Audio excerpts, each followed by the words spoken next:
자, 안녕하세요. 신상중학교 여러분. 자, 이번 시간에는 지난 시간 배웠던 전류 전압 개념에 더해서 저항이라는 걸 처음 배워볼 거고, 이런 전압, 전류, 저항 사이의 관계를 나타낸 ohm의 법칙이라는 전기 단원에서 어떻게 보면 가장 중요한 법칙 한 가지를 배울 거예요.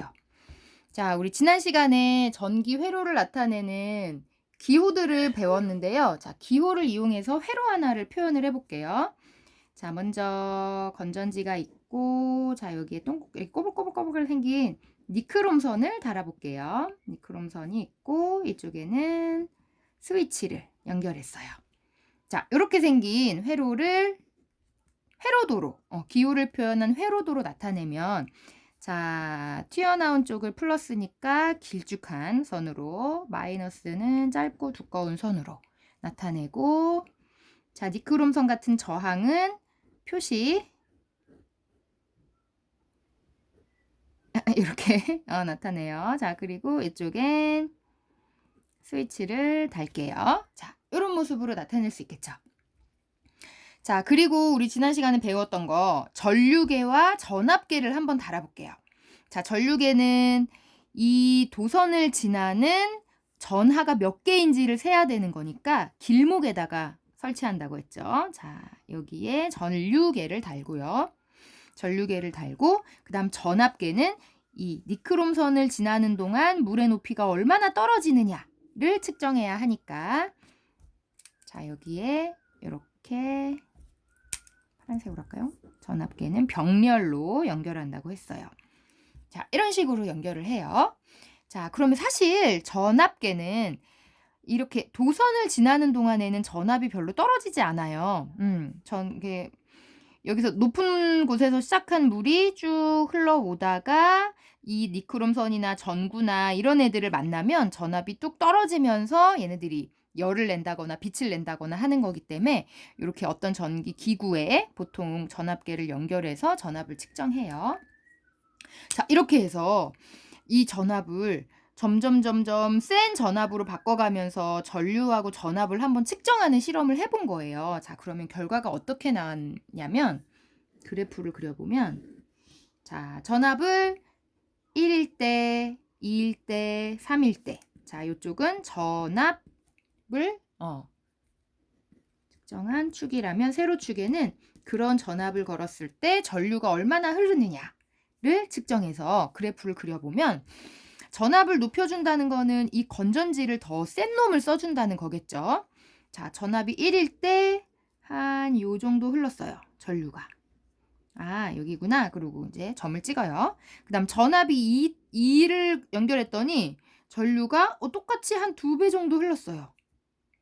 전압이 3일 때를 봤더니 또 똑같이 전류도 처음에 한 3배 정도 흘렀어요. 아, 그러고 보니까 이걸 연결하니, 아, 이런 직선이 되는구나 하는 걸 알았어요. 자, 즉, 자, 전압이 커질수록 전류가 어떻게 돼요? 전류도 커지는 걸 알 수 있죠. 자, 1배에서 2배, 3배가 되면 전류도 똑같이 1배에서 2배, 3배가 됐어요. 이런 관계를 무슨 관계라고 해요? 비례 관계라고 하죠. 자, 우리 뒷부분에서도 한번 정리하겠지만, 자, 요 전압과 전류를 나타내는 기호가 있어요. 일일이 글씨로 쓰기 힘드니까 앞으로는 기호를 자주 쓸게요. 자, 전압을 나타내는 기호는 V예요. 이 전압은 단위도 V로 쓰고 기호도 V로 쓰기 때문에 별로 헷갈릴 일이 크게 없는 것 같아요. 자, 근데 전류는 단위는 암페어를 쓰고 기호는 I를 써줘요. I. 자, 그래서 전압과 전류가 비례한다. 요거는, 자, 전류랑 전압이 비례한다. 이렇게 기호로 나타내요. 자, 전압과 전류가 비례하는 걸 하나 알았어요. 자, 이번에는 두 번째 실험. 니크롬선이 아까 이렇게 연결이 돼 있었는데 니크롬선을 한번 바꿔볼까? 한 거예요. 그래서 한 번은 니크롬선을 그냥 그대로 해서 실험을 하고, 그 다음 또 한 번은 니크롬선을 한 2배 정도 길이가 긴 니크롬선으로 한번 실험을 해본 거예요. 자, 그랬더니, 자, 결과가 어떻게 나왔냐면, 아까처럼 그냥 원래대로 니크롬선을 썼을 때 그래프가 이렇게 나타났어요. 얘랑 똑같이 1, 2, 3일 때 1, 2, 3의 비율로. 자, 이쪽이 전압이고 이쪽이 전류일 때. 자, 근데 이때 얘는 짧은 니크롬선을 쓴 거라면, 짧은 니크롬선을 썼을 때라면 얘보다 길이가 2배인 애를 썼더니 자, 전압이 1일 때 전류가 아까 흐른 거에 반밖에 안 흐르는 거예요. 이만큼밖에 안 흘러요, 전류가. 또 전압을 2를 걸어줬더니 긴 니크롬선을 연결하면 아까 짧은 놈이었을 때에 또 반밖에 안 흘러요. 3일 때도 마찬가지예요. 그래서 이 선을 연결했더니 아까하고 모양이 다른, 기울기가 다른 그래프가 나타나더래요. 자, 이거는 긴 니크롬선을 썼을 때예요. 자, 그러면 이걸로 알 수 있는 게 뭘까요? 자, 니크롬선이라는 게, 니크롬선이 길수록 전류가 더 잘 흘렀어요? 전류가 덜 흘렀어요? 전류가 잘 안 흘렀죠? 반밖에 안 흘렀어요, 지금. 짧을 때보다 길 때는 같은 전압을 걸어줬을 때 전류가 반밖에 안 흐르는 걸 알 수 있어요. 아, 니크롬선이라는 게 길면 전류가 조금밖에 안 흐르는구나. 아, 니크롬선이 가진 무언가의 성질 때문에 전류가 변하는구나 하는 걸 알았어요. 자, 이렇게 전류를 덜 흐르게 하는 니크롬선이 가진 성질을, 자, 전류가 덜 흐르게, 전류의 흐름을 방해하는 정도를 우리가 저항이라고 해요. 저항이라고 불러요. 그래서 저항이 큰 I를 쓰면 전류가 적게 흐르고, 저항이 작은 I를 쓰면 전류가 잘 흐르는 거예요. 자, 이 저항이라는 건 우리 전압과 전류의 기호를 배웠으니까 저항의 기호도 써볼게요. 저항의 기호는 R을 쓰고, 얘의 단위는 자, 신기해요. 이렇게 써줘요. 이렇게 써주고 읽을 때는 옴이라고 읽어요. 옴이라고. 자, 그러면 여기서 이제 알 수 있는 게, 저항이 클수록 전류가 적게 흐른다 그랬죠. 그러면 전류와 저항은 비례해요, 반비례해요? 반비례죠. 반비례해요. 그런데 우리가 아까 비례는 이런 기호를 써줬어요. 근데 반비례를 나타내는 기호는 따로 없고요. 자, 얘는 나타낼 때 전류와 저항은 반비례면 저항 분의 1이 비례한다, 이렇게 말해줘요. 그러면 이 R이, 저항이 커질수록 분모가 커지니까 이 전류는 작아지죠. 그래서 반비례 관계일 때는 이렇게 분모에 넣어서 R분의 1이랑 비례한다, 이런 식으로 표현을 해줘요. 자, 그럼 오음의 법칙에 이제 필요한 두 가지 이 측면을 다 봤어요. 자, 전류라는 건 전압에 비례하고, 또 전류는 저항에 반비례한다. 아, 자, 이제 마무리. 자, 아하, 전류는 전압이 크고 저항이 작을수록 큰 거구나 해서, 자, 우리가 전류라는 건 저항분의 전압과 같겠구나 라는 걸 알 수 있어요. 그러면 전압이 크면 전류도 커지고, 저항이 크면 전류는 작아지겠죠. 이게 바로 오음의 법칙이라고 할 수 있어요. 또 안 나오고 있었군요.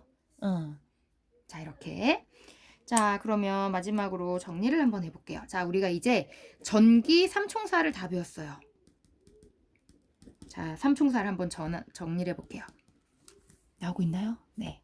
자, 전압, 그리고 전류, 저항에 대해서 배웠어요. 자, 얘네들을 나타내는 기호는 자, 전압은 V, 전류는 I, 저항은 R이었죠. 자, 그리고 얘네들을 얘네들을 나타내는 단위는 자, V라고 쓰지만 볼트라고 읽고 전류의 경우는 A라고 쓰고 암페어라고 읽었고요. 저항은 이렇게 쓰고 옴이라고 읽었어요. 자, 그리고 가장 중요한 여기를 칸을 안 나눌 걸 그랬네요. 자, 가장 중요한 얘네들의 관계. 자, 이들의 관계는 전류는 저항분의 전압과 같다. 그래서 또 혹시는 기억하기 쉽게 V는 IR이다. 이렇게 기억해도 좋아요. 자, 그러면 전류를 세게 해주려면 어떤 방법이 있나요? 전압을 크게 해주거나, 그러니까 그 말은 센 건전지를 쓰는 거죠. 아니면 저항을 작게 해주면 되는 거예요. 저항을 작게 해주려면 니크롬선의 경우에는